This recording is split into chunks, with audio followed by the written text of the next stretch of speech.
রব্বুল আলামিন বলেন ওয়াইযা তুলিয়াত আলাইহিম আয়াতুহু যাদাতুহুম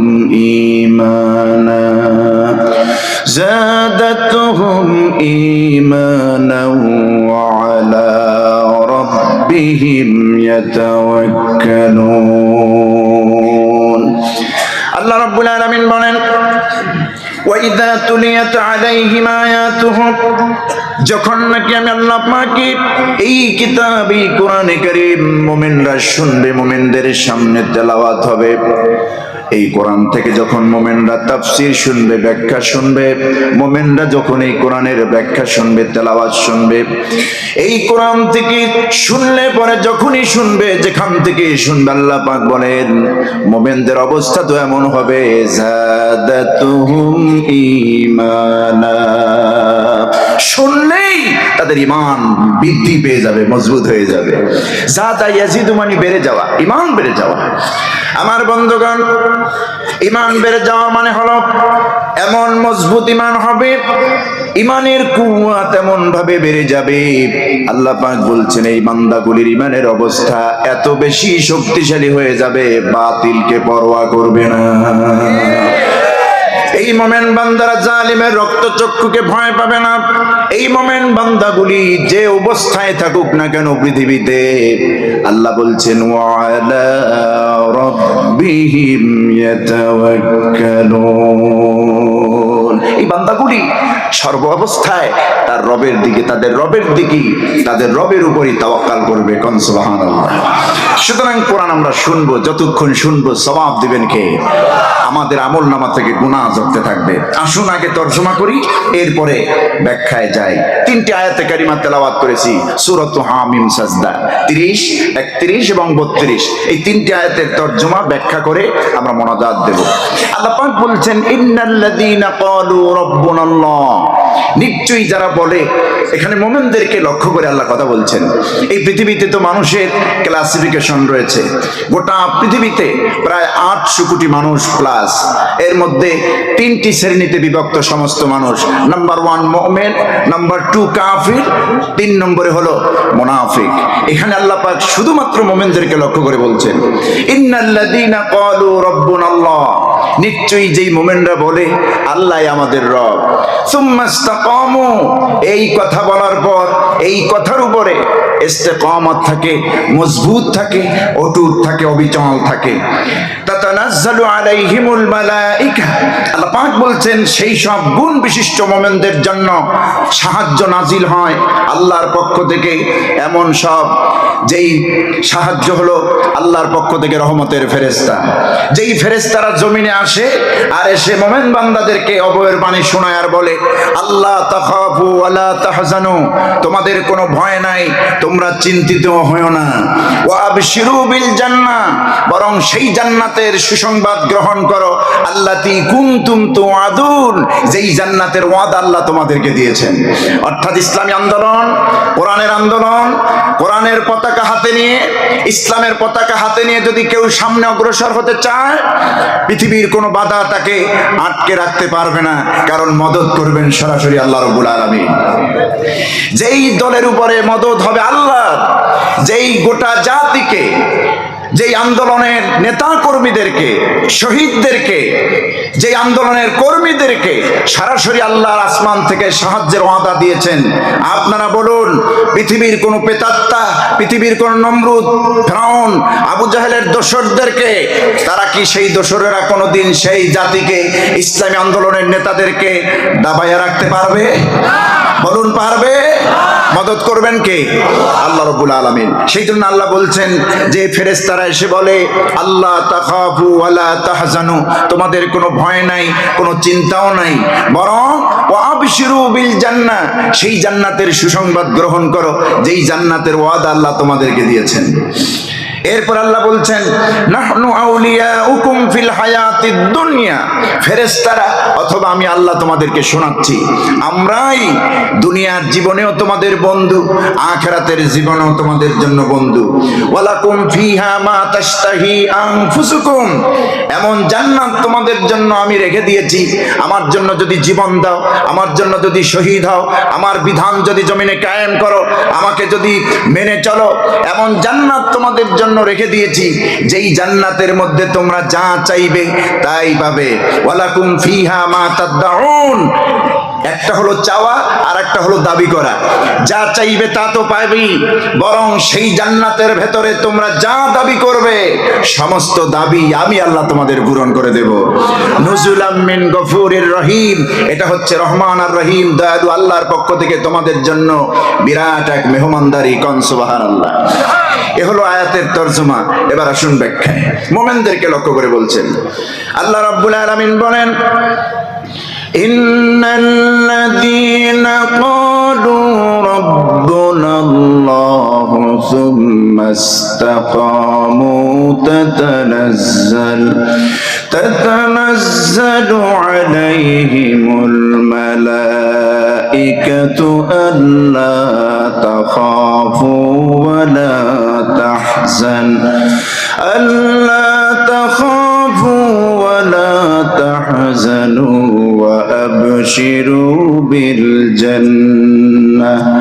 وأبشروا بالجنة التي كنتم توعدون الله رب العالمين বলেন ইন্নাল্লাযীনা ক্বালু রাব্বুনাল্লাহ, নিশ্চয়ই যারা বলে আল্লাহ আমাদের রব, আল্লাহ আমাদের বিধানদাতা। রব মানে বিধানদাতা, রব মানে আইনদাতা, রব মানে সৃষ্টিকর্তা, রব মানে হুকুমদাতা, রব মানে হায়াতদাতা, রব মানে মওতদাতা। আল্লাহ আমাদের রব, এই কথা যারা বলে, শুধু বলে না, সুম্মাস্তাকামু, এরপরে অটুট থাকে, মজবুত থাকে, ধীর বিচল থাকে, সীসা ঢালা প্রাচীরের মতো দাঁড়িয়ে থাকে ময়দানে, কোরআনের শপথ নিয়ে, ইসলামী আন্দোলনের শপথ নিয়ে, যতক্ষণ আল্লাহর এই জমিনে আল্লাহর দ্বীন কায়েম না হয় ততক্ষণ পর্যন্ত দ্বীনের মর্দে মুজাহিদরা ঘরে ফিরবে না।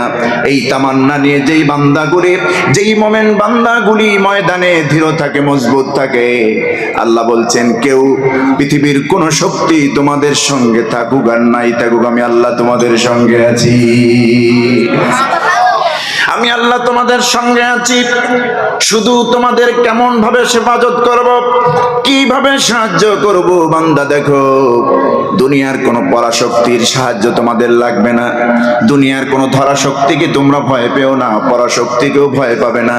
কারণ যদি তোমার অন্তঃকরণে ভয়টা আমার থাকে, আমি আল্লাহ ওয়াদা দিলাম আসমান থেকে রহমতের ফেরেশতা দিয়ে আমি তোমাদেরকে সাহায্য করব। আসমান থেকে রহমতের ফেরেশতা দিয়া আমি তোমাদেরকে সাহায্য করব। যেই বান্দাগুলি বলে রব্বুন আল্লাহ, আল্লাহ আমাদের রব, তিনি আমাদের প্রভু, তিনি আমাদের ইলাহ, তিনি আমাদের সত্তা, তিনি আমাদের বিধানদাতা, আইনদাতা। জমিনটা কার? সবাইকে বলতে হবে জমিনটা কার? আলা লাহুল খালক ওয়াল আমর, সৃষ্টি যার, আইন চলবে তার, ঠিক কিনা? এখানে ওদের আপত্তি, এই জালেম গোষ্ঠীর আপত্তি এখানে। এই বাংলাদেশে গত 16টি বছর আপনারা দেখেছেন কোরআনের পক্ষে, ইসলামের পক্ষে, ইসলামী আন্দোলনের পক্ষে যারাই কথা বলেছেন তাদেরকে নগ্নভাবে মিথ্যা মামলা দিয়ে, মিথ্যা অভিযোগ তুলে তাদেরকে হয়রানির চেষ্টা করেছে, ঠিক কিনা? আমাদের ইসলামী আন্দোলনের প্রথম সারির সিপাহ সালারদেরকে মিথ্যাভাবে, তাদেরকে মিথ্যা মামলা দিয়ে, জঘন্য নিকৃষ্ট মামলা দিয়ে তাদেরকে ফাঁসির মঞ্চে ঝুলিয়েছে। আমার বন্ধুগণ, শুধুমাত্র একটি কারণ, তারা বলেছে রব্বুন আল্লাহ, আল্লাহ আমাদের রব, আল্লাহ আমাদের বিধানদাতা, আল্লাহ আমাদের আইনদাতা। তুমি কে? তুমি কে? হু আর ইউ? তোমাকে তো মানি না, তুমি তো আমার মতো আল্লাহর এক সৃষ্টি, তোমার বিধান তো মানতে পারি না। মানব রচিত কোনো বিধান এই জমিনে মোমেনরা মানতে পারে না, দ্বীনের মুজাহিদরা মানতে পারে না, ঠিক কিনা? আমার বন্ধুগণ, যেই দিনের মুজাহিদরা এই শক্ত এজেন্ডা নিয়ে ময়দানে নামবে, ছাত্র হন, যুবক হন, বৃদ্ধ হন, 80 বছর যদি আপনার বয়স হয়ে যায়, ইসলামী আন্দোলনের প্রেরণা যদি আপনার কলিজার ভিতরে লালিত পালিত হতে থাকে, একজন 80 বছরের বৃদ্ধ মানুষ টকবকে 25 বছরের যুবকে আল্লাহ পরিণত করে দিবেন। কারণ জালিমরা সব চাইতে বেশি ভয় পায় মুসলমানদের ইমানি শক্তি, ঠিক কিনা? আমার বন্ধুগণ, আমরা তো ইব্রাহিমের সন্তান। আমরা কার সন্তান বলুন? ইব্রাহিমের সন্তান তো পৃথিবীর কোন জালেমকে ভয় পেতে পারে না। কাফির শক্তি, তাগুতি শক্তিকে ভয় পেতে পারে না। নবীরা ভয় পান নাই, নবীর উত্তরসূরিরা সাহাবায়ে কেরাম ভয় পান নাই। পৃথিবীতে আল্লাহর দ্বীনের দায়রাও কোনো পৃথিবীর বাতিল শক্তিকে ভয় পায় না। কারণ ভয় পাইতে নিষেধ করেছেন কে?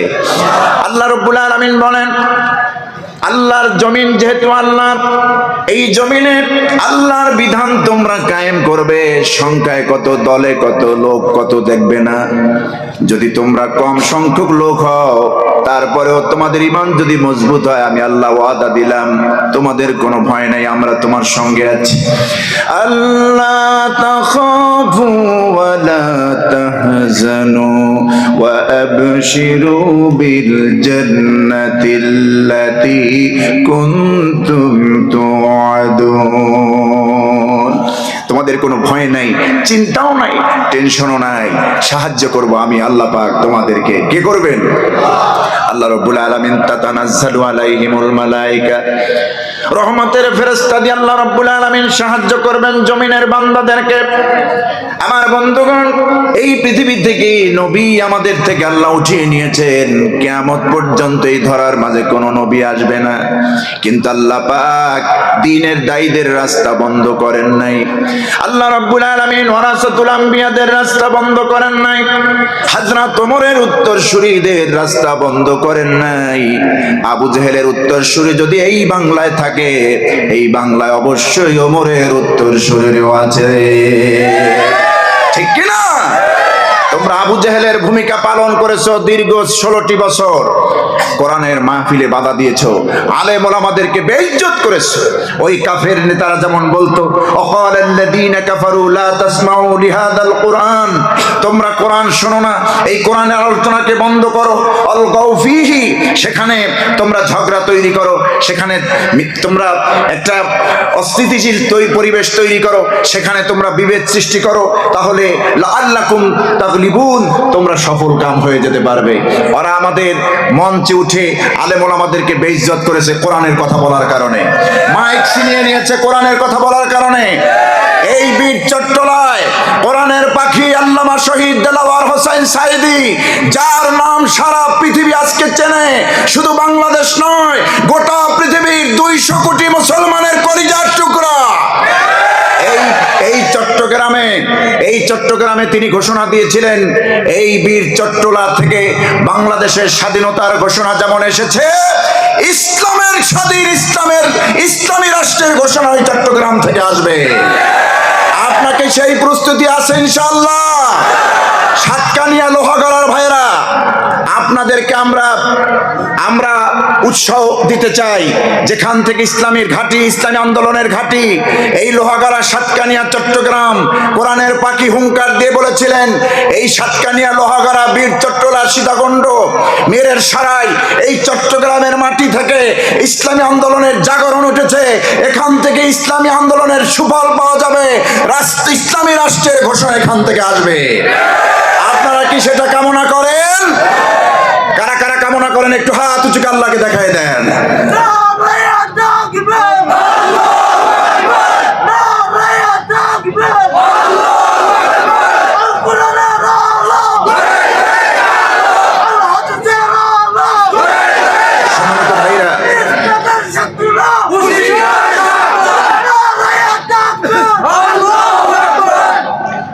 সুতরাং সত্যের পক্ষে থাকলে বাধা আসবেই, ঠিক কিনা? বাধা আসবেই, কিন্তু সাহায্যটা করবেন কে? আল্লাহ রাব্বুল আলামিন। এই যে কোরআনের কথা বললি মারে, কোরআনের কথা বললি জেলখানায় নেয়, কোরআনের কথা বললি ফাঁসি দিয়ে দেয়। এর কারণ কি? আল্লাহ নিজে সূরাতুল বুরুজের মধ্যে বলছেন, এই মোমেন বান্দাদেরকে ওরা কেন মানে? কারণ ওদের তো কোনো অন্যায় নাই। ওয়ামা নাকামু মিনহুম ইল্লা আইয়ুমিনু বিল্লাহিল আজিজিল হামিদ। একমাত্র মহাপরাক্রমশালী প্রশংসনীয় আল্লাহ রাব্বুল আলামিনের, আল্লাহ পাকের প্রতি ঈমান আনা, তার সামনে মাথা নত করা, তার আনুগত্য করাই কেবলমাত্র মুমিনদের অন্যায়। এই জন্য জালেমরা, কাফেররা, বাতিলরা যুগ যুগ ধরে আমার নবীদেরকে কষ্ট দিয়েছে, আমার বান্দাদেরকে, মুমিন বান্দাদেরকে কষ্ট দিয়েছে। আল্লাহ পাক বলছেন, যদি আমার মুমিন বান্দাদেরকে এই জালেমরা বিনা কারণে কষ্ট দেয়, তাদের উপরে জুলুম নির্যাতন করে, তওবা না করে যদি দুনিয়া থেকে বিদায় হয়, ইন্নাল্লাযীনা ফাতানুল মুমিনিনা ওয়াল মুমিনাতি সুম্মা লাম ইয়াতুবু ফালাহুম আযাবু জাহান্নামা ওয়া লাহুম আযাবুল হারিক। আল্লাহ রাব্বুল আলামিন বলেন, ইন্নাল্লাযীনা ফাতানুল মুমিনিনা ওয়াল মুমিনাত, যেই বান্দাগুলি, যেই কাফির বেঈমানের আমার মুমিন বান্দাদেরকে শুধু শুধু কষ্ট দেয়, তাদের উপরে জুলুম নির্যাতন করে, নিপীড়ন করে, ঘর ছাড়া করে, বাড়ি ছাড়া করে, চাকরি খেয়ে দেয়, তাদের উপরে তাদের সব কিছু কেড়ে নেয়, তাদের উপরে জুলুম করে, আল্লাহ পাক বলেন সুম্মা লাম ইয়াতুবু, এরপরে এই বান্দাগুলি, কাফেরেরা, বেঈমানেরা, জালেমেরা, মুনাফিকেরা যদি তওবা করে না করে, খাঁটি তওবা যদি না করে, আল্লাহ পাক বলেছেন তাদের জন্য কঠিন জাহান্নামের আগুন, যন্ত্রণাদায়ক, অপমানকর জাহান্নামের আগুন আমি আল্লাহ রেখে দিয়েছি। নাউজুবিল্লাহি মিন যালিক। তার পরিণতি তো আমরা দেখতে পাচ্ছি, পৃথিবীর কোথাও ওদেরকে এখন গছতেছে না, ঠিক কিনা? গ্রহণ করতেছে না। এই গজব কোন দেশে নিবে, আবার কোন দেশ আবার ধ্বংস হয়ে যাবে আমার বন্ধুগণ। সুতরাং আল্লাহ রাব্বুল আলামিন বলছেন, যদি ইসলামের ঝান্ডা নিয়ে কোরআনের পক্ষে তোমরা ময়দানে থাকতে পারো, সাহায্যটা আমি আল্লাহ করব। আমি আল্লাহ তোমাদেরকে সাহায্য করব, প্রয়োজনে রহমতের ফেরেশতা দিয়ে সাহায্য করব। বদরের ময়দানে আল্লাহ পাক সামান্য 313 জন সাহাবী, যাদের হাতে কোনো অস্ত্র ছিল না, ঢাল ছিল না, তলোয়ার ছিল না, ঈমানি শক্তিতে এতটা বেশি শক্তিমান ছিল, আল্লাহ রাব্বুল আলামিন খুশি হয়ে তাদেরকে বিজয় দিয়েছেন, ব্যাপক সংখ্যক লোকের উপরে কম সংখ্যক লোকদেরকে, ঠিক কিনা? আল্লাহ রাব্বুল আলামিন বলছেন, তাতানাজ্জালু আলাইহিমুল মালায়েকা, কিভাবে আমি রহমতের ফেরেশতা দিয়ে তোমাদেরকে সাহায্য করি দেখো বান্দা। বদরের ময়দানের দিকে তাকাও, আল্লাহ পাক এই কোরআনে বলেছেন, ওয়ালাকাদ নাসারাকুমুল্লাহ, আল্লাহ তোমাদেরকে সাহায্য করেছেন, বিবাদরিন ওয়া আনতুম আদিল্লাহ, বদরের ময়দানে স্পষ্টভাবে তোমাদেরকে আল্লাহ সাহায্য করেছেন, তোমরা ছিলে দুর্বল, তোমরা ছিলে সংখ্যায় কম, হীনবল, অল্প, সেই লোকগুলির আল্লাহ বিজয় দান করলেন। বদরের ময়দান ছিল ঐতিহাসিক বিজয় মুসলমানদের জন্য। বিশ্বনবী মুহাম্মদ সাল্লাল্লাহু আলাইহি সাল্লাম মদিনা ইসলামী সরকার কায়েম করলো, মদিনাকে ইসলামী রাষ্ট্র ঘোষণা করলো, সবাই খেয়ে পরে ভালো আছে, সুখে শান্তিতে বসবাস করতেছে। বদরের যুদ্ধটা ছিল আবু জাহেলের সম্পূর্ণ গায়ে পড়ে ঝগড়া বাঁধানোর মতো। হুজুর নিজে মোটেও প্রস্তুত ছিলেন না এই যুদ্ধের জন্য। হুজুর তো শান্তিকামী মানুষ, মদিনায় গিয়েছেন, লোকেরা তার আনুগত্য মানতেছে, সবাই যার যার মতো চলতেছে, কোনো অসুবিধা নাই। আবু জেহেল দেখলো যে এই মোহাম্মদকে মক্কা থেকে খেদিয়েছি, তাড়িয়েছি, সেই মোহাম্মদ আজকে মদিনা ইসলামী রাষ্ট্র কায়েম করেছে, ওখানে ওকে শান্তভাবে সুষ্ঠুভাবে থাকতে দেওয়া যাবে না।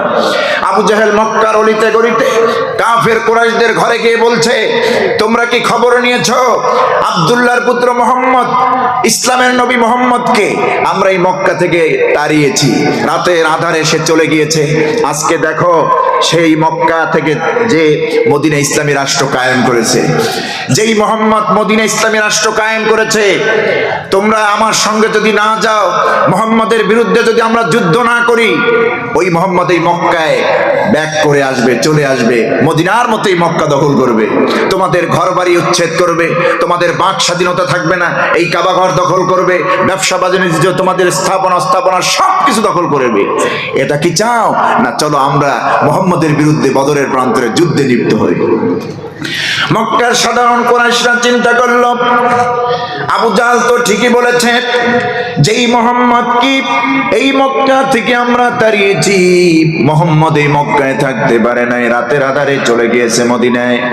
সেই মোহাম্মদ আজ মদিনায় ইসলামী রাষ্ট্র কায়েম করলো, মদিনায় সরকার গঠন করলো, ইসলামী সরকার। ওই মোহাম্মদ যদি আবার এই মক্কায় ফিরে আসি, আমাদের বাড়িঘর শুদ্ধ সব দখল করে নেবে, স্থাপনা সব দখল করবে। আমার বন্ধুগণ, আবু জেহেলের সঙ্গে রাজি হইয়া কাফের নেতারা একজন দুইজন না 1000 অস্ত্রে শস্ত্রে সজ্জিত বাহিনী, 700-এর উপরে উট, এদের উপরে সওয়ারি হয়ে আবু জেহেলের সঙ্গে কাফের সেনারা মদিনায় ঢুকে পড়ল বদরের প্রান্তরে। আমার নবীজি মোটেই প্রস্তুত ছিলেন না বদরের জন্য, যুদ্ধের জন্য। নবীজির কাছে খবর গেল আবু জেহেল তার দলবল নিয়ে বদরে ঢুকে পড়েছে। রাসূল পাক সাল্লাল্লাহু আলাইহি ওয়াসাল্লাম চিন্তায় পড়লেন, আমি তো যুদ্ধের ডাক দেইনি, আবু জেহেল ইচ্ছা করে গায়ে পড়ে আমার সঙ্গে যুদ্ধ করতে এসেছে, এই মুহূর্তে আমি কি করি? আল্লাহর সাহায্য ছাড়া তো কোনো উপায় নাই। আমার বন্ধুগণ, নবীজি তার কয়েকজন সাহাবীদেরকে ডাকলেন আর বললেন, ও আমার সাহাবীরা শোনো, আবু জেহেল ইচ্ছা করে আমাদের সঙ্গে যুদ্ধ করতে আসতেছে, তোমরা কি চলবে আমার সঙ্গে? তোমরা কি বদরে থাকবে নাকি? নবীজির সাহাবীরা হুজুরের সঙ্গে এসে বলছেন, ইয়া রাসূলুল্লাহ, আমরা বদরে থাকবো ততক্ষণ, আবু জেহেল এবং তার দোসরদের সঙ্গে ততক্ষণ লড়াই করব, আমাদের চোখের পাতা যতক্ষণ নড়ে। এই চোখের পাতা নড়ে যতক্ষণ, দেহের মধ্যে রূহ থাকবে যতক্ষণ, আবু জেহেলের বংশের সাথে, আবু জেহেলের দোসরদের সাথে যুদ্ধ করব ততক্ষণ। ইয়া রাসূলুল্লাহ, আপনি আমাদেরকে নিয়ে বদরের ময়দানে চলুন। আমার বন্ধুগণ, নবীজির সাহাবীর আল্লাহর রাসূলকে বললেন, ইয়া রাসূলুল্লাহ, হে আল্লাহর রাসূল, আমরা আপনার উম্মত, আমরা আপনার সাহাবী, আমরা মুসা নবীর উম্মত নই, আমরা মুসা নবীর সাহাবী নই। মুসা নবীকে যেমন তার উম্মতেরা বলেছিল, মুসা তুমি আর তোমার রব মিলে ফিরাউনের সঙ্গে যুদ্ধ করো, আমরা এই যুদ্ধে নাই। যদি তুমি জিততে পারো, তোমার রব আর তুমি মিলে যদি ফিরাউনের সঙ্গে জিতে যাও, তাহলে তোমার সঙ্গে আমরা যোগ দেব। এই কথা মোটেও বলবো না, ইয়া রাসূলুল্লাহ, ময়দানে তো নেমেছি, আমাদের হাতে কোনো অস্ত্র নাই, ঢাল নাই, তলোয়ার নাই, কিন্তু ইমানি শক্তি নিয়ে নেমেছি ময়দানে। যতক্ষণ পর্যন্ত দেহের মধ্যে প্রাণ থাকে, কাফেরদের বিরুদ্ধে ইসলামের জন্য, আল্লাহর জন্য, নবীর জন্য লড়াই করে যাব। এই কথা শোনার পর নবীজি খুব খুশি হয়ে গেলেন যে আমার সাহাবীরা বলে কি, কোথায় 1000 আর কোথায় 313 জন, মতান্তরে 15 জন কম বেশি, বিনা অস্ত্রে। হুজুর খেজুরের ডাল দিলেন, খেজুরের ডাল মেসওয়াক সদৃশ, মেসওয়াকের সাইজের মতো ছোট ছোট টুকরা করলেন, নাও তুমি এইটা, নাও তুমি এইটা, নাও তুমি এইটা। আমার বন্ধুগণ, রাসূল পাক সাল্লাল্লাহু আলাইহি ওয়াসাল্লাম বদরে নামলেন। আবু জেহেলের কাফের সেনারা যখন বদরে ঢুকে পড়ল, তাদের হুমকি দামকি দেখে কিছু সাহাবী নবীজির কাছে গিয়ে বলছেন, ইয়া রাসূলুল্লাহ, আপনি একটু তাকায় দেখেন ওদের অবস্থা কেমন। আমার বন্ধুগণ, নবীজি তাকায় দেখেন প্রত্যেকের হাতে ঢাল, তলোয়ার, অস্ত্র রয়েছে, অস্ত্রে শস্ত্রে সজ্জিত বাহিনী। আল্লাহর নবী বিশ্ব নবী মুহাম্মদ সাল্লাল্লাহু আলাইহি ওয়াসাল্লাম মুহূর্তের মধ্যে সিজদায় পড়ে গেলেন। বদরের ময়দানে সিজদায় পড়ে গিয়ে আল্লাহর কাছে বললেন, রব্বুল আলামিন, আজকে এই বদরের প্রান্তরে আবু জেহেল ইচ্ছা করে আমার বিরুদ্ধে, আমার সাহাবীদের বিরুদ্ধে যুদ্ধ করতেছে, ইসলামের বিরুদ্ধে। যদি তোমার সাহায্য এই বদরের ময়দানে না পাই, এই বদর তো দূরের কথা, মদিনায় ইসলাম থাকবে কিনা জানি না। নবীজি দোয়া করলেন, নবীজি সিজদায় পড়ে গেলেন। আল্লাহর নবী বিশ্ব নবী মুহাম্মদ সাল্লাল্লাহু আলাইহি ওয়াসাল্লাম সিজদা থেকে উঠে দুহাত উঁচু করে আল্লাহর কাছে দোয়া করলেন। সাহাবীরা বলেছেন, বুখারীর বর্ণনা, কিতাবুল মাগাজির বর্ণনা এসেছে, নবীর সাহাবীরা বলেছেন, ওই বদরের ময়দানে রাসূলকে এত উঁচু করে হাত উঠাতে আমরা দেখেছিলাম, নবীজির বগল মোবারক পর্যন্ত আমরা তার দেখতে পেয়েছিলাম। এত উঁচু করে রাসূলুল্লাহ আল্লাহর সাহায্যের জন্য হাত পেতেছিলেন, হুজুরের বগল মোবারক পর্যন্ত নূর চমকাচ্ছে, বগল থেকে নূর বের হচ্ছে আমরা দেখতে পেলাম। হুজুরের গায়ে চাদর ছিল, চাদরটা সরে গিয়ে বগলটা উন্মুক্ত হলো, নূর বের হচ্ছে, বিচ্ছুরিত হচ্ছে। নবীজি যখন আল্লাহর কাছে সাহায্য চাইলেন, এবার সাতকানিয়ার ভাইয়েরা একটু জবান খুলে বলুন তো, পৃথিবীর সেরা মানুষটা আল্লাহর কাছে হাত পেতেছেন, আল্লাহ কি সেই হাত ফিরাইয়া দেবেন নাকি? সে হাত ফিরাইয়া দেবেন? এটা বন্ধ করে দেন, সেই হাত ফেরত দেবেন না। নবীজি হাত তুললেন আল্লাহর দরবারে, সঙ্গে সঙ্গে আল্লাহ রাব্বুল আলামিন মঞ্জুর করলেন। হযরতে জিবরিল আমিনকে আল্লাহ পাক পাঠায় দিলেন, জিবরিল রে জলদি করে চলে যাও, আমার বদরের ময়দানে আমার রাসূল হাত পেতেছে, আমার হাবিব হাত পেতেছে, আমার নবী বিশ্ব নবী মুহাম্মদ সাল্লাল্লাহু আলাইহি ওয়াসাল্লাম হাত পেতেছে সাহায্যের জন্য। এই মুহূর্তে এক্ষুনি বদরের জন্য, আমার বান্দাদের জন্য, ইসলামের যোদ্ধাদের জন্য 1000 ফেরেশতা তোমার নেতৃত্বে বদরের ময়দানে নামায়া নাও। আমার বন্ধুগণ, আবু জেহেলের সঙ্গে আসা সশস্ত্র বাহিনী, অস্ত্রে শস্ত্রে সজ্জিত বাহিনীর সংখ্যা 1000, আর আমার রাসূলের জন্য আল্লাহ রাব্বুল আলামিন প্রথমেই নাজিল করে দিলেন 1000 ফেরেশতা। আল্লাহ ওয়াদা দিচ্ছেন, তাতানাজ্জালু আলাইহিমুল মালায়েকা, আমি তোমাদেরকে আমার রহমতের ফেরেশতা দিয়ে তোমাদেরকে সাহায্য করব। সুবহানাল্লাহ। আল্লাহ সাহায্য করেন কি দিয়া? ফেরেশতা দিয়া। বদরের ময়দানে আল্লাহ নামাচ্ছেন ফেরেশতা। এবার আপনারা বলুন, 1000 ফেরেশতা কি আবু জেহেলের গোষ্ঠীর সাথে বুঝপাড়া করতে লাগে? হযরতে জিবরিল আমিন একাই তো যথেষ্ট। 600 নূরের পাখা, এই 600 নূরের ডানা পাখা বন্ধ করে দিয়ে, মাত্র 598 খানা ডানা বন্ধ করে দিয়া, 2টো ডানা দিয়ে যদি এফর ওপর আঘাত করে, বদরের ময়দানে আবু জেহেলের গোষ্ঠীরা টিকতে পারে? পারে না। তবু আল্লাহ নাজিল করলেন 1000। নবীজিকে আল্লাহ রাব্বুল আলামিন জানায় দিলেন 1000 নয়, হযরতে জিবরিল কি আল্লাহ রাব্বুল আলামিন নির্দেশ দিলেন, জিবরিল রে 1000 ফেরেশতা নয়, আমার বদরের জন্য, নবীজির জন্য 3000 ফেরেশতা নামায়া দাও। বিসালাসাতে আলাফিন মিনাল মালায়েকা, 3000 ফেরেশতা নেমে গেল বদরের ময়দানে। আল্লাহ বললেন 3000 হবে না, 5000 নামায়া দাও। বিখামসাতে আলাফিন মিনাল মালায়েকা, 5000 ফেরেশতা আল্লাহ নামায়া দিলেন বদরের ময়দানে। ও আমার সাতকানিয়ার ভাইয়েরা, তোমাদের মতো ছোট্ট ছোট্ট কিশোর হযরতে মুআজ এবং মুআজ, অল্প বয়স, বদরের ময়দানে নবীজি চান্স দিচ্ছেন না, বয়সের কারণে তারা চান্স পাচ্ছেন না।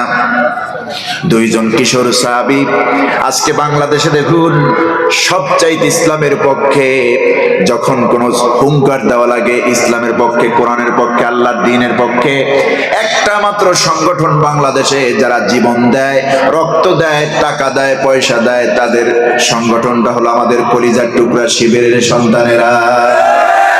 ঠিক কিনা?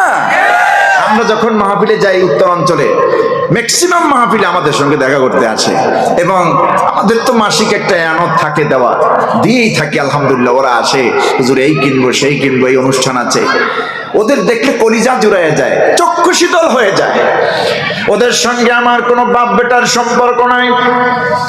এই দেশে আল্লামা সাইদি রহমতুল্লাহ আলাইহি যেদিন তার বিরুদ্ধে 28শে ফেব্রুয়ারি 2013 সনে যখন ফাঁসির মিথ্যা মামলা দিয়ে ফাঁসির রায় দেওয়া হলো, সাতকানিয়া, লোহাগাড়া, চট্টগ্রাম, কক্সবাজার, এরপরে সাতক্ষীরা থেকে শুরু করে সারা বাংলাদেশে প্রায় 1 শতাধিক 120 থেকে 30 জনের মতো আল্লাহর দ্বীনের এই দায়ীগুলি, শিবিরের ছেলেগুলো, আল্লাহর দ্বীন ভক্ত, আল্লাহ ভক্ত, নবী ভক্ত, আলেম ভক্ত মানুষগুলি জীবন দিয়া শহীদ হয়ে গেলে। এদের সাথে সম্পর্ক কি টাকা পয়সার সম্পর্ক, রক্তের সম্পর্ক নয়, ইমানের সম্পর্ক, ইমানের সম্পর্ক। আমার বন্ধুগণ, আমার দেশে একজন পীর সাহেব বলেছিল যে এদের মধ্যে নাকি বেয়াদবি পাওয়া যায়। এদের মধ্যে যদি বেয়াদবি পাওয়া যায়, তাহলে সুশৃঙ্খলা কাদের মধ্যে পাওয়া যায়? এদের মধ্যে বেয়াদবি পাবেন না। বাংলাদেশে সুশৃঙ্খল সুসংগঠিত একটা দল এদের দল, ঠিক কিনা? এরা নিজেরা অন্যকে বিলিয়ে দেয়, এরা নিজেরা কারাকারি করে না। আপনারা দেখেছেন কোনোদিন? কারাকারিতে বিশ্বাস করে না। ইকরামুল মুসলিমিন কারে বলে? এদের থেকে শেখো, এদের থেকে শেখো, জেনে নাও এদের থেকে। আমার বন্ধুগণ, আমি তোমাদের উৎসাহের জন্য বলবো, বদরের ময়দানে নবীজি যখন যুদ্ধের ডাক দিলেন, আল্লাহর নবীর সাহাবীরা ছুটে এসেছে ময়দানে। দুইজন কিশোর সাহাবী, অল্প বয়স, কেতাবে হাদিসের কেতাবে এসেছে নাম তার মাজ এবং মুআওয়াজ, দুই ভাই। নবীজির দপ্তরে এসে, নবীজির দরবারে এসে বলছেন, ইয়া রাসূলুল্লাহ, আমরাও যুদ্ধে যেতে চাই বদরের ময়দানে। খুব আকাঙ্ক্ষা, খুব ইচ্ছা আপনার সঙ্গে আমরা যুদ্ধ করব কাফেরদের বিরুদ্ধে। নবীজি বলছেন, দেখো তোমাদের বয়স কম, এই বয়সে তোমাদের যুদ্ধের পারমিশন আমি দিতে পারি না, দিব না। বরং প্রয়োজনে তোমাদেরকে ডাকা হবে, তোমরা আগে বয়স হোক, তোমাদের পর্যাপ্ত পরিমাণ তোমাদের শক্তি হোক, তারপর তোমাদেরকে ডাকা হবে। হযরতে মাজ এবং মুআওয়াজ দুই ভাই রাসূলকে এমন ভাবে অনুরোধ করলেন, নবীজি দুই ভাইয়ের থেকে বড় ভাই মাজকে অনুমতি দিলেন, তুমি মাজ যাবে যুদ্ধের ময়দানে, বদরের ময়দানে। মুআওয়াজ বাদ পড়ে গেল। দুই ভাই যখন নবীর দপ্তর থেকে বাড়ি ফিরছিলেন, হযরতে মুআওয়াজ বয়সে ছোট, আকারে ছোট, মাজের হাত ধরে বলছেন, প্রাণের কলিজার টুকরা ভাই আমার, আবু জেহেল আসতেছি, কাফির সেনারা বদরের ময়দানে ইসলামকে আক্রমণ করার জন্য, বিশ্বনবী মুহাম্মদ সাল্লাল্লাহু আলাইহি ওয়াসাল্লামের সঙ্গে যুদ্ধ করার জন্য আসতেছে। নবীজি তো তোমার অনুমতি দিয়েই দিয়েছে, তোমারে তো পারমিশন দিয়েছে, তোমার তকদির তো কত ভালো। আমারে পারমিশন দেয় না, আমি ছোট বলে। ও ভাই আমার, তুমি আমার জন্য একটু সুযোগ করে দিও, আবার চলো আমার রাসূলের কাছে যাই, আমার শরীরেও যে শক্তি আছে রাসূলকে জানাইয়া দেই। বিশ্বনবীর দরবারে গেলেন। মুআওয়াজ বলতেছেন, ইয়া রাসূলুল্লাহ, মাজ আমার ছোট ভাই, আমার বড় ভাই, আমি তার ছোট ভাই। মাজকে অনুমতি দিয়েছেন বড় বলে, আর আমি ছোট, আমার অনুমতি দেন নাই। হুজুর একটু আমার থেকে পরীক্ষা নেন, আমার শরীরে শক্তি আছে না নাই? আমার শরীরে প্রচন্ড শক্তি আছে। আমার বন্ধুগণ, হযরতে মাজ এবং মুআওয়াজের এই অবস্থা দেখে নবীজি দুই ভাইকে কুস্তি লড়তে বললেন। শক্তি দেখতেছেন, আসলে শক্তি আছে কিনা?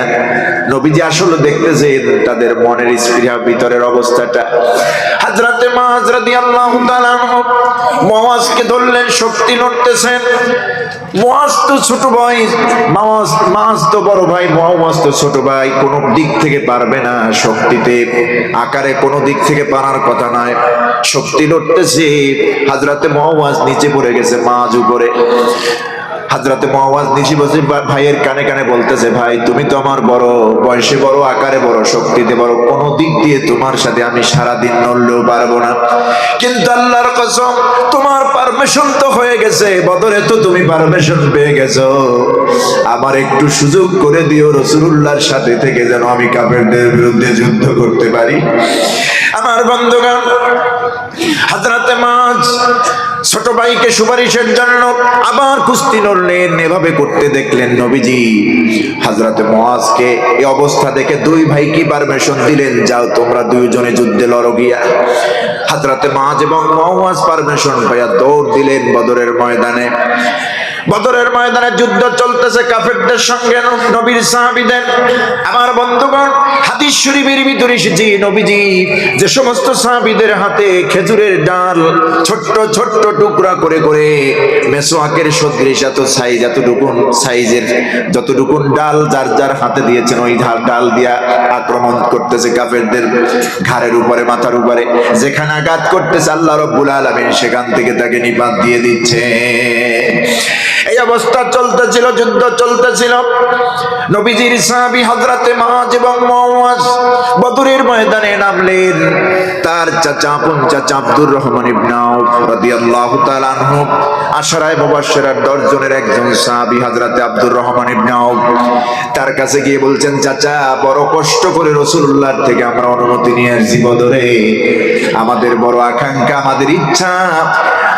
আমাদের ইচ্ছা একটা লোককে টার্গেট করে বদরে নেমেছি, সেই লোকটার নাম তো আবু জাহেল।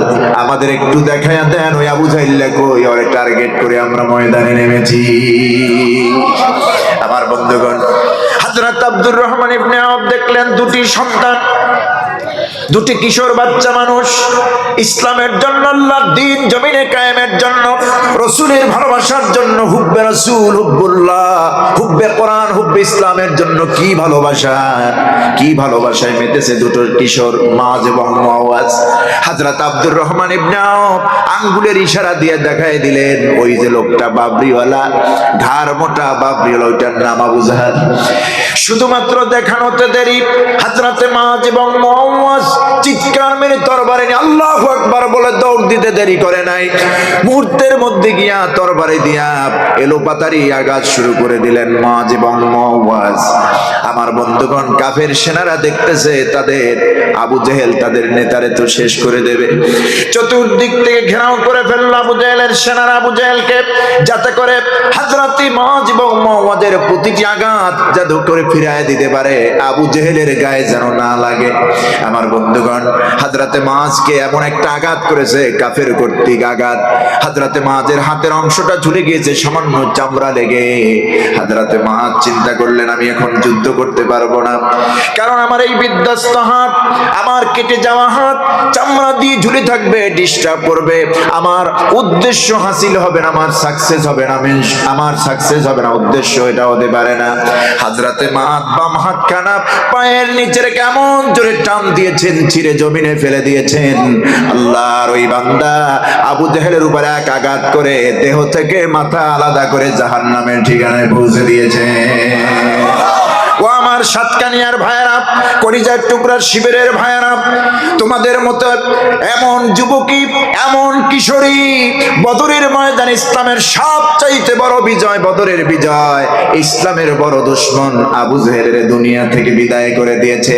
সুতরাং তার উত্তরসূরি তোমরা, আজকে তোমরা অদাবদ্ধ হও, তোমাদেরকে ওয়াদা করতে হবে বাংলাদেশে যত দুঃশাসন, যত চরিত্রহীন মানুষ, যত জালেম এই দেশে আসুক না কেন, ইসলামের দ্বীনের আল্লাহর বিধানের কায়েমে কেউ বাধা প্রদান করতে আসলে তার আর রক্ষা নাই। এই ওয়াদা কি করা যায়? সে যদি আবু জাহেলের উত্তরসূরি হয়ে আসে, তুমি হবা ওমরের উত্তরসূরি। রাজি আছো? কারা কারা প্রতিবাদ করতে পারবে ময়দানে একটু হাত উঁচু করে দেখায় দাও আল্লাহকে।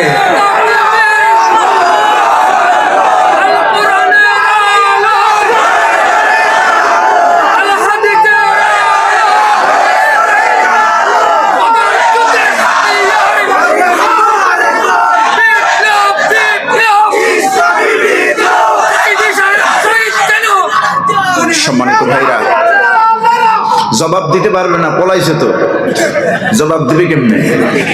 এখন ভারত তো খুব মহা মুসিবতে পড়ছে। পচা জিনিস কেউ রাখে নাকি? পচা জিনিস যতক্ষণ প্রয়োজন ছিল ততক্ষণ দাম ছিল, ঠিক কিনা? আমার বন্ধুগণ, আল্লামা সাঈদী সারা জীবন ভারতের বিরুদ্ধে বলেছেন।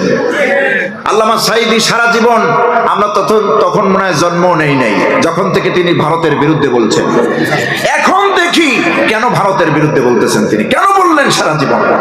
আমার বন্ধুগণ, ভারত তাদের নগ্ন হাত এই দেশে লাগিয়েছে, কিন্তু তারা সাকসেস হবে না আলহামদুলিল্লাহ। যদিও বর্তমান ইন্টারনাল গভর্নমেন্ট, তাদেরকে আমরা ধন্যবাদ জানাবো এই বলে যে তারা অন্তত ভারতের গোলামি করে না, কিন্তু সুযোগ এসেছে ভারত মুক্ত বাংলাদেশ গড়ার, ইসলামী রাষ্ট্র গড়ার। এখন আর ভেদাভেদ চলবে না, আমাদের মধ্যে কোনো অনৈক্য থাকবে না, আমরা ঐক্য তৈরি করতে চাই, ঠিক কিনা? যেই ঐক্যর ফাটল কেউ ভাঙাতে পারবে না, ফাটল ধরতে পারবে না, যেই ঐক্য আমাদেরকে জান্নাত পর্যন্ত নিয়ে যাবে ইনশাআল্লাহ।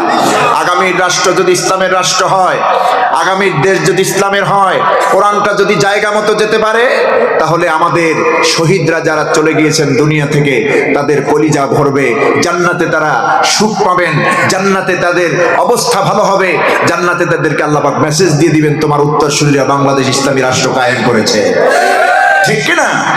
এই জন্য জান মাল কোরবান করে আল্লাহর পথে আমাদের নামতে হবে। আমরা রাজি আছি না নাই? আমাদের সঙ্গে আছেন কে? আল্লাহ রাব্বুল আলামিন। বিশ্বনবী মুহাম্মদ সাল্লাল্লাহু আলাইহি ওয়াসাল্লামকে আল্লাহ পাক সাহায্য করেছিলেন ফেরেশতা দিয়ে, রহমতের ফেরেশতা দিয়ে। আল্লাহ বলছেন আমি তোমাদেরকে বদরের ময়দানে সাহায্য করেছি, তোমাদের অসুবিধা কোথায়? তোমরা তো ইব্রাহিমের সন্তান, ইব্রাহিমের সন্তানরা পৃথিবীর কোনো বাতিল পক্ষকে ভয় পায় না। হযরত ইব্রাহিম আলাইহিস সালামকে যত নির্যাতন করেছিল নমরুদ, একটা বিষয়ও হযরত ইব্রাহিম আলাইহিস সালাম তার সামনে মাথা নত করেনি, ঠিক কি না?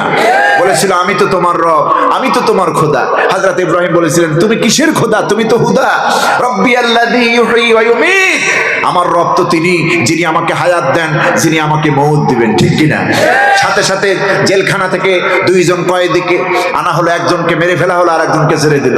নমরুদ বলছে দেখো ইব্রাহিম, বেশি বাকবিতণ্ডা করবা না, তোমার সামনে একজনকে মেরে দিলাম আর একজনকে ছেড়ে দিলাম, এখনো কি তোমার আমার প্রতি ঈমান আনবে না, আমার উপরে আস্থা আনবে না, আমাকে রব হিসেবে স্বীকার করবে না?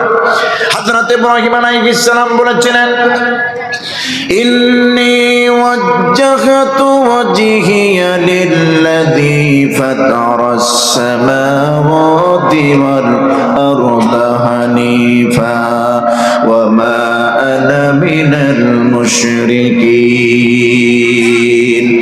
আল্লাহ রাব্বুল আলামিন বলেন আমার ইব্রাহিম আমাকে এমন ভাবে আমার উপরে এতটাই অটুট বিশ্বাস আর ভরসা করেছে, নমরুদের কোন হুঙ্কার আমার ইব্রাহিম ভয় পায় নাই।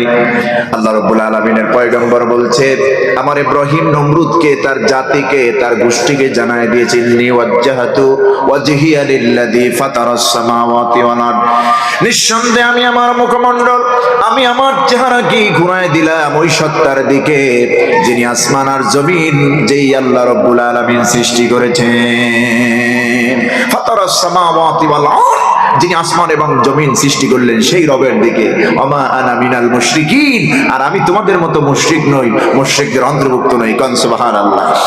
হযরত ইব্রাহিম আলাইহিস সালামের উপরে কত বিপদ এসেছে, তাকে পোড়ানোর জন্য আগুন ধরানো হয়েছে, যেই কাঠগুলি বেশি জ্বলে সেই কাঠগুলি সেখানে আনা হয়েছে, আগুন ধরানো হয়েছে। আগুন তো নমরুদের কথা শোনেনি, শুনেছে কার কথা? আমার বন্ধুগণ, আজও সেই আল্লাহ আছেন যে আল্লাহ রাব্বুল আলামিন নমরুদের সাজানো পাতানো আগুনের কুণ্ডলী থেকে আল্লাহ পাক মুসলিম মিল্লাতের জাতির পিতাকে রক্ষা করেছিলেন, ঠিক কিনা? আমার ভাইরা আপনারা একটু বলুন, জাতির পিতা আমাদের জন্য কয়জন? বাংলাদেশের জন্য আবার আলাদা নাকি? একজনই, ঠিক কিনা? জাতির পিতা কোনো মানুষ নির্ধারণ করে না, জাতির পিতা নির্ধারণ করেছেন আল্লাহ।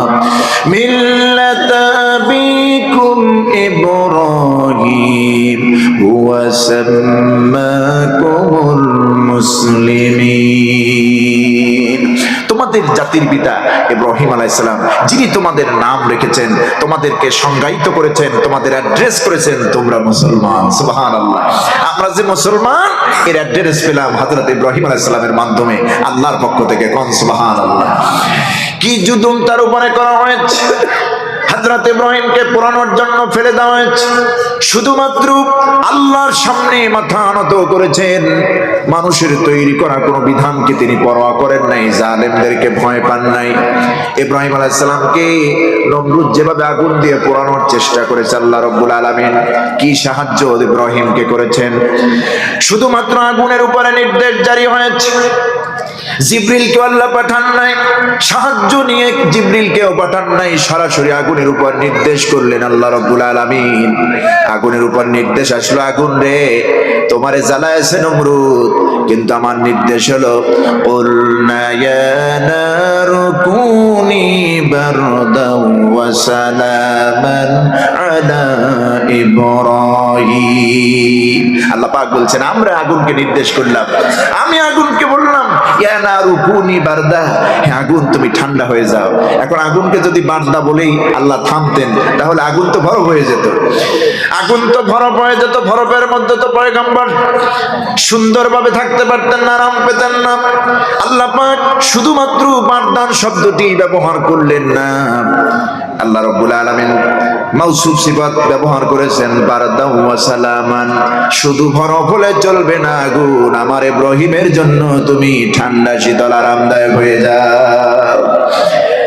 যে আল্লাহ ইব্রাহিমকে রক্ষা করেছেন, যে আল্লাহ মুসা আলাইহিস সালামকে ফিরআউনের কবল থেকে রক্ষা করেছেন, যে আল্লাহ আবু জাহেলের অত্যাচার থেকে, মিথ্যা প্রপাগান্ডা থেকে আবু জেহেলের অত্যাচার থেকে যে মুহাম্মদ সাল্লাল্লাহু আলাইহি ওয়াসাল্লামকে রক্ষা করেছেন, সে আল্লাহ কি আজও আছেন না? আছেন। আল্লাহ বলছেন আমি তোমাদের সাথে আছি, আমি তোমাদের বন্ধু। নাহনু আউলিয়াউকুম ফিল হায়াতিদ দুনিয়া ওয়া ফিল আখিরাহ ওয়া লাকুম ফিহা মা তাশতাহি আনফুসুকুম ওয়া লাকুম ফিহা মা তাদদাউন নুজুলাম মিন গফুরির রহিম। আল্লাহ পাক বলছেন, ও বান্দারা তোমাদের ভয় কিসের? আমি তোমাদের সঙ্গে আছি, আমরাই তোমাদের বন্ধু। দুনিয়ার জীবনেও বন্ধু, আখিরাতেও বন্ধু। একবার শহীদ হই দেখো না, ইসলামের পতাকা, ইসলামের ঝান্ডাটা একটু হাতে নাও, কোরআনের ময়দানে ঝাঁপিয়ে পড়ো। দিন বিজয়ের জন্য, আল্লাহর দিন এই জমিনে প্রতিষ্ঠার জন্য একটু ময়দানে নামো। কি সাদের মধ্যে যদি তোমার জীবনটাও চলে যায় শহীদের নজরানা আমার সামনে যদি বান্দা পেশ করতে পারো, ওই জান্নাতে এমন সব তোমার জন্য নিয়ামত রেখেছে, দুনিয়ায় কয়েক বছর আর বাঁচতা। আমার বন্ধুগণ, আরো কয়েক বছর আগে এই যে পেকুয়াতে এসেছিলাম, 4-5 বছর আগে একটা মাহফিলে, ওখানে স্বৈরাচার সরকারের আমলে পুলিশের গুলিতে একটা ছেলের বুকটা ঝাঁঝরা হয়ে গেছে, দাখিল পরীক্ষা পর্যন্ত দিতে পারে নাই। আমাকে নিয়েছিল কবর জিয়ারাতের জন্য। আমি যখন ওখানে গিয়েছি, আমি তো গুনাহগার মানুষ, কেন যেন জান্নাতের একটা সুঘ্রাণের ওখান থেকে পাচ্ছিলাম।